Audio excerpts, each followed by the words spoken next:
The Last of Us Season 2 has came and went, leaving behind a horde of destroyed ratings and good intentions as HBO has been left to pick up the pieces. Anyone who played the games, they knew this season was going to be awful, but somehow HBO took what was already considered one of the worst AAA stories in recent years and elevated it into peak absurdity with nonsense like Ellie's actor saying things like this. I'm gonna be a dad. Hey, I remember when movies made me feel things.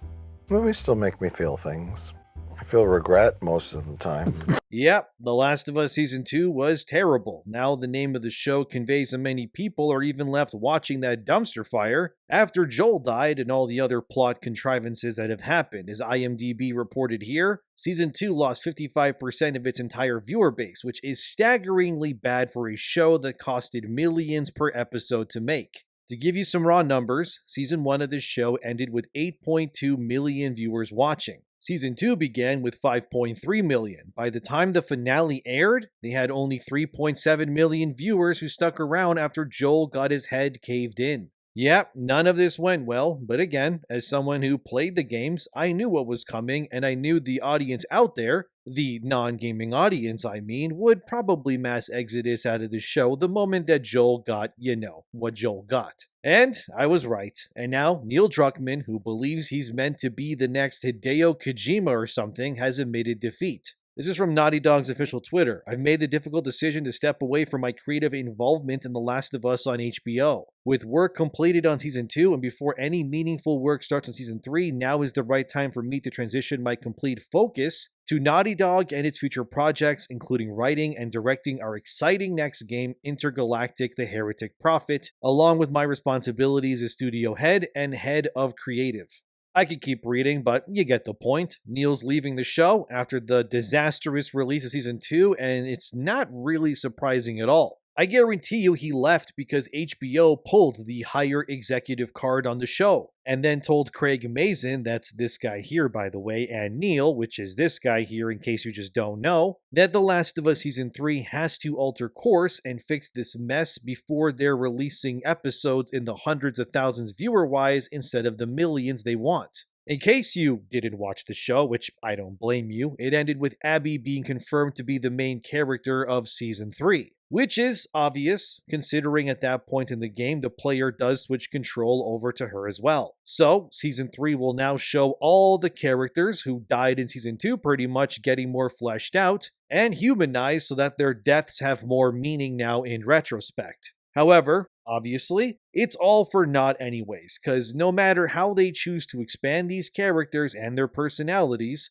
the end result is still that they were involved with Joel's death, so naturally the audience is not going to give two craps about feeling sorry that someone like Owen or Nora dies, because the end result either way is that they were complicit with Joel's death, someone we actually cared about. But what I think was the most sobering and affirming part of this whole fiasco was seeing how the general audience, not the gaming ones, responded to Neil Druckmann's vision of Season 2, which is that they completely rejected it and walked away, proving that the criticisms of the second game were true. I guarantee you that Neil and Craig Mazin thought that there would be no issue with Season 2. That audiences would love and totally be behind, to stick around for Ellie to see what happens next. And clearly that 55% of your viewer base, well, they disagreed with that entirely. And it's been very affirming to know that even the people who didn't play the games are in agreement with what the Naughty Dog fanbase has been saying for years now,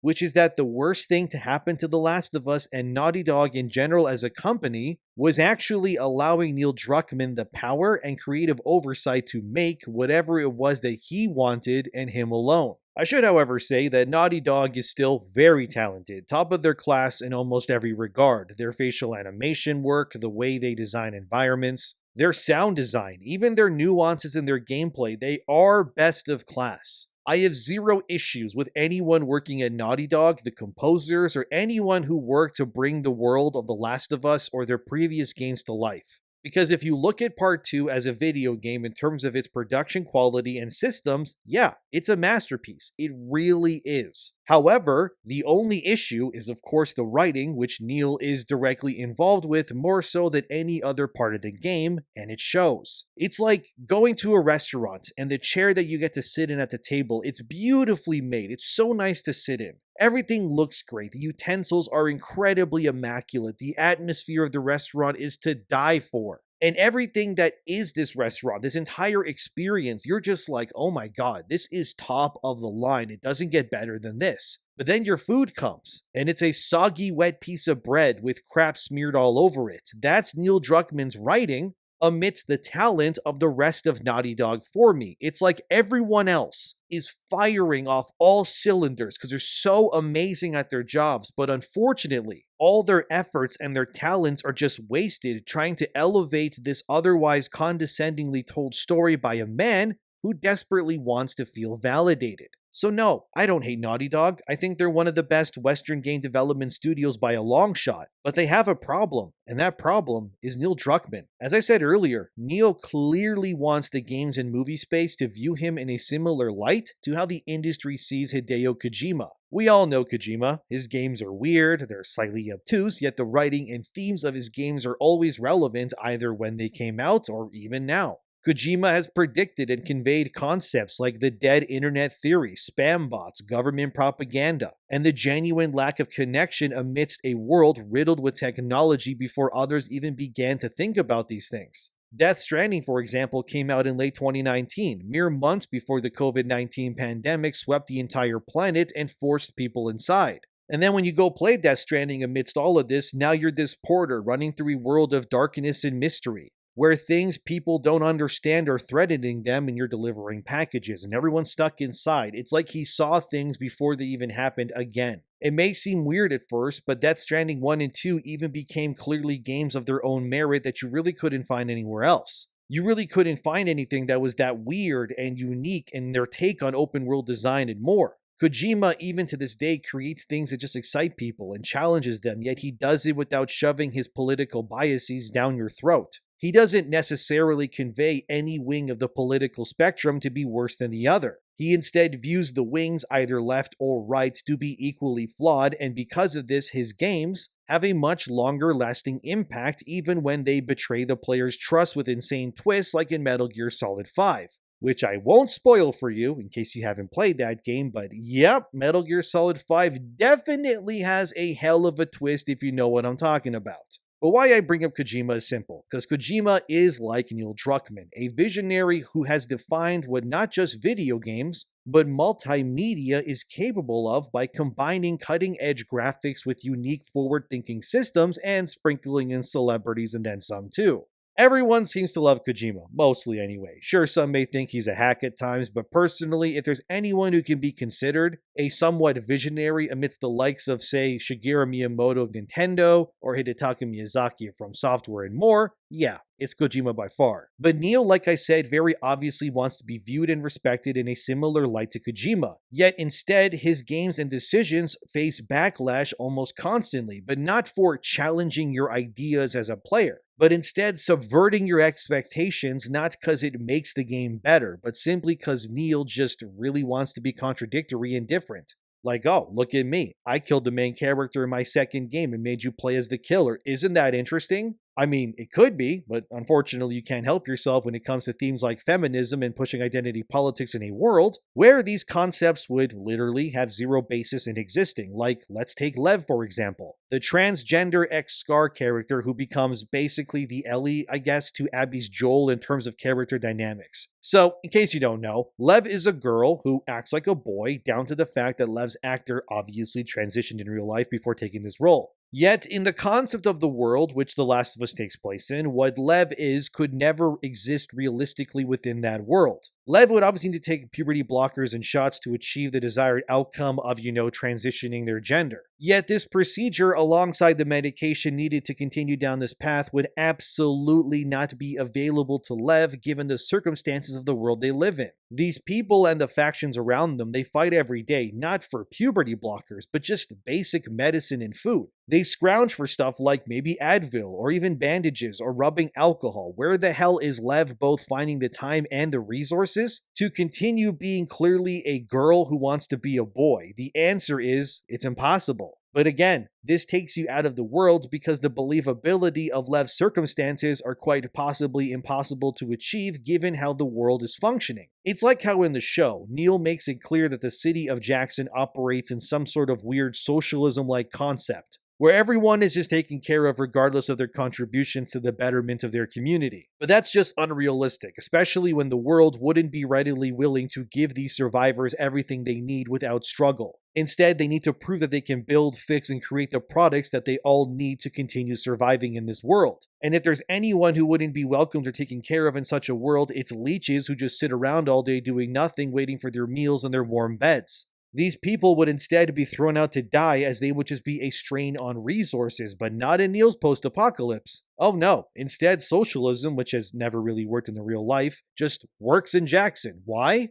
Because it has to, in order to push a narrative and show Neil's clearly biased political views within the confines of a game where such views would be laughed out of the settlement. Instead, here's a post-apocalyptic world where people can somehow achieve the desired outcomes of being transgender, I guess, and socialism being accepted despite it not even working when the world wasn't covered in cordyceps-infected zombies. But none of that matters, because Neil Druckmann has an agenda to push, the same way how every main commander, both in the game and the show, in case you didn't notice, are either always women, especially non-white women, and if they are men, they're not white. Neil even went a step further and decided to also race swap Joel and Tommy to being Latino in the show, but that wasn't enough either. He also then made Tommy's wife a black woman who looks nothing like her video game counterpart because, he wants to. It's just Neil in his infested brain of politics that took a game that people loved in the first one, then removed his white characters, pretty much just made women always in charge, and then implemented identity politics and just straight up propaganda into his second game, and then was surprised when the player base played his new game and everyone went, wow, this is terrible, this is the worst game I've ever played, and he was somehow surprised by that. I'm gonna be a dad. There is no God here. Again, this is why I keep calling Neil Druckmann the anti-Kojima, because that's exactly what he is. A man that's incapable of separating his politics from the vision of the art that he's making. Unlike Neil, Kojima conveys his worlds from a neutral standpoint most of the time. He positions both conservative and liberal ideas to be flawed, yet never fully chooses a side with either. Instead, he firmly plants the player character into a third camp, which is usually that of just representing freedom of choice and thought. Something that Neil could never do himself because he's incapable of seeing the world from any other perspective but his own. But it's in that hubris and lack of vision that Neil ends up neutering his own viewpoints of not just himself, but the art that he creates. Sure, it makes him win awards come awards season, but as we're all well aware now, the game industry, especially in a Western sense, obviously tends to have a very liberal-leaning viewpoint on everything. So of course, a game that was released in 2020, when USAID and stuff like feminism and DEI and more were being artificially pushed into everything, which then led in the future to games like Concord, Dustborn, and more coming into existence mere years later, it was no wonder why Last of Us 2 won Game of the Year. Because it represented what the studios from a Western sense believed they wanted and not the players from the industry as a whole, which was that they wanted more female-centric, less white male characters, and plenty of LGBT romance in their AAA gaming. Flash forward to today, and most of these things that were in development in 2020 and then some are now being cut out of games, laughed out of studios, or closing down studios entirely, or criticized by players and critics alike, because studios and publishers still believe that they could push these things while being successful. It's a big reason why Last of Us Season 2 bombed so poorly, because they removed the masculine selling element of the show and believed, just how Neil did, that people would definitely want to watch two girls who are 100 pounds each at best taking down fully grown men twice or even 3 times their size in combat. The believability was then stretched to a breaking point, and people no longer cared about these things anymore. Instead, they only found entertainment in seeing these concepts be ridiculed and deconstructed for the propaganda that they so clearly were. It's not just Neil that left the show either, by the way, but Haley Gross is seen here from ExplosionNetwork.com. In case you don't know, Haley actually wrote part 2 alongside Neil, which again doesn't surprise me at all, considering how heavily female-centric the sequel became, but having her and Neil leaving the show at the same time, that tells me that there's only really 2 possibilities here. One is that they go their separate ways and work on their own projects, which I kind of doubt. Or 2, and far more likely, which is that they're going to team up again to write the inevitable part 3, which I think is almost a given now because I believe Neil and even Haley have a feeling they need to show the world that they do know how to write a compelling story, and they want to make part 3 to shut up the chuds, as they would say. But unfortunately, if the sequel game is just going to be more propaganda, thinly veiled video game stuff, it won't really matter. Sure, the combat, the way the game will look, and the sounds, and even the acting will likely all be top-notch in the inevitable part 3 because the rest of Naughty Dog is really talented, but like that beautiful restaurant that I said, none of that really matters if the food you're being served is just a sock full of expired meat, and personally, I don't think that neither Neil nor Haley will have learned from their mistakes, even after being proven wrong not only by gamers but general TV audiences as well. And what these types usually do when they're backed into corners like this is that they always double or triple down on the same ideas, creating something even more extreme in the direction that pissed off people to begin with, because they're not willing to back down on their beliefs because it would be seen as a weakness. And it's unfortunate to think that Naughty Dog as a whole one day could even face layoffs or closure because Neil refuses to not allow his politics and beliefs take second stage to the well-being of the people who depend on Naughty Dog's success as a studio. And at this point, I fully expect a part 3 to star only women again. And eventually, at some point, an Uncharted sequel will happen with Nathan Drake's daughter, of course, who will 1000% be lesbian, and will have a diverse sidekick character with the villain, of course, being a man. Because subverting expectations now is to just have a male character who's straight as your leading hero these days, which they won't do. Which I think personally Naughty Dog is never going to put that in a game as long as Neil stays there in the position that he is. Looking at Intergalactic, it proves my point. It's already everything that conveys the opinion that despite the backlash of part 2, Neil would just double down on the same tired ideas again and again. Purposely head-shaven, devoid of femininity main character talking to what is so obviously an homage to Snake Plissken from Escape from New York, but of course gender bent because we can't have any men in positions of power in this game unless they're villains, which will 100% happen, I'm sure of it. So when I look at Intergalactic, I don't get interested. I just see the same tired concepts over and over again that have proven not to work, yet they'll do it despite this anyways. All because Neil Druckmann is incapable of allowing his ego to come to terms with the fact that what he's pushing will never be accepted anywhere near what Kojima has done, no matter how hard he tries. A reminder that the first Last of Us was not a masterpiece because of Neil. He didn't even direct the game, Bruce Straley did. The only game that Neil made at Naughty Dog from the ground up with his vision solely being the focus was part 2, and yeah, we can tell. I don't get the awe anymore when I look at Naughty Dog's games. Instead, all I feel is contempt and overall apathy whenever I see the words Naughty Dog pass my screen. Because I know now whenever a new Naughty Dog comes out, it won't just be a game, but a thinly veiled propaganda simulator that requires me to buy it before it then screws me over. And it does sadden me, because sometimes I just go and I watch cutscenes from the Uncharted series, and I remember how Naughty Dog used to be one of the best to ever do it. When they made games that were fun because it was fun to play, and didn't care about shoving politic propaganda nonsense down people's throats. I miss the days of simple stuff like Nathan Drake punching bad guys, dropping funny one-liners, and running around the globe with Sully, Elena, and more. The way those game stories felt tight yet timeless, always moving seamlessly from moment to moment. But it did start to show in Uncharted 4, which unsurprisingly was when Bruce Straley and Amy Hennig left the studio, who were, in my opinion, clearly instrumental in keeping Neil's wild political views in check. Suddenly in Uncharted 4, Nate's getting his ass beat by a black woman in hand-to-hand combat every single time they fight. The same Nathan Drake that beat every other guy he's ever fought in every other scenario, even when there's multiple dudes fighting him at once. But this time, hell no. Yeah, you and me. I'm tired of the silence. I'm tired of your brother. And I'm tired of you. You have a go at me, come on! I know you don't. Get off!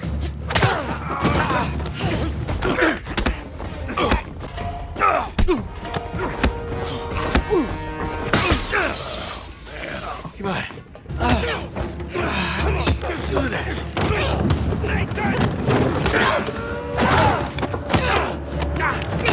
We just talk about this. I don't think so. All right, mate. You're done for.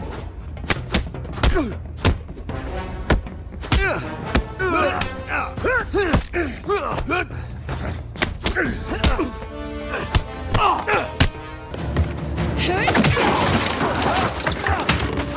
a woman that takes him out. It may have seemed interesting maybe at first, but it was so obvious that this was when Neil was showing his true intentions, and since then this has only gotten worse. Neil Druckmann truly is a cautionary tale, a man who was once beloved and believed to be one of the greats who would usher in a new wave of creative and bold Western game design. But the downfall of his beliefs have instead only resulted in many of his games now souring with time, and his agenda being laid barren for all to see. His obvious disdain for male characters, his hatred of white characters specifically, and his over-reliance on masking any credible criticism behind the guise of LGBT propaganda to protect him. He seems to wear these movements almost like a skin suit, and it's kind of weird to see. But I mean it when I say that this man is truly the anti-Hideo Kojima, because he's everything that Kojima could have become had Kojima believed his politics were the only way forward. And in the end, the lesson that should be learned is that no matter how big you may think you are, how gigantic of an ego you may form, that you can and will have your image ruined if you blame no one but yourself and keep pushing the same nonsense. This is why I hope anyone making games understands that it's important to not delve too deep into any one political ideology. I even find myself at times pulling my own mind from the depths of either side, knowing that, divulging too far in any way could just be harmful to me. So while Kojima continues to excite and raise the bar with every release that he has, like he has with Death Stranding 2, especially with how its Decima engine, for example, has completely destroyed the Unreal Engine 5 in terms of visual fidelity, sustainability, graphical quality, it just amazes me. Death Stranding 2 also has many female characters, most of whom are incredibly powerful with unique powers, yet Kojima never once uses this power scaling to belittle or lessen Sam's character as the leading man. Instead, the female companions that surround Sam elevate him and help him the same way that he helps them. It could all be so easy, couldn't it? Just make cool, interesting characters that are more than their gender or skin color, and wow, you'll do fine, imagine that. Or you can do what Neil does and make their gender, skin color, and more the only defining traits that really matter in the long run. And as we're seeing, one side has become popular and the other is being thrown into the depths for being obviously insufferable. I don't think Neil Druckmann deserves to be pitied or pardoned. The man genuinely ruined one of the greatest gaming follow-ups because he so desperately craved the attention and recognition of the games and film industry that he lost what he was doing. And ironically, the only project that he's made that's wowed both of these crowds was the first season of a show based on a game that he didn't even direct himself. And yet, for some reason, they give him all the credit anyways. And then they made his story that he made 100% into a show, and then everything fell to pieces. And with HBO now likely scrambling behind closed doors to fix things as apathy sets in for this multi-million-dollar disaster, Neil Druckmann leaves with his paycheck and free reign to create his next dividing anti-God-knows-what adventure with Intergalactic and then some. But how long can Sony sustain the losses, and how long will fans pay and support a studio where its studio head clearly has a skewed perspective on the world and a hatred of certain groups through the art that he creates? Time will only tell, but for the anti-Kojima, he may want to humble himself before it's too late. But what do you think? Let me know in the comments. Thanks for watching, subscribe, and I'll see you next time.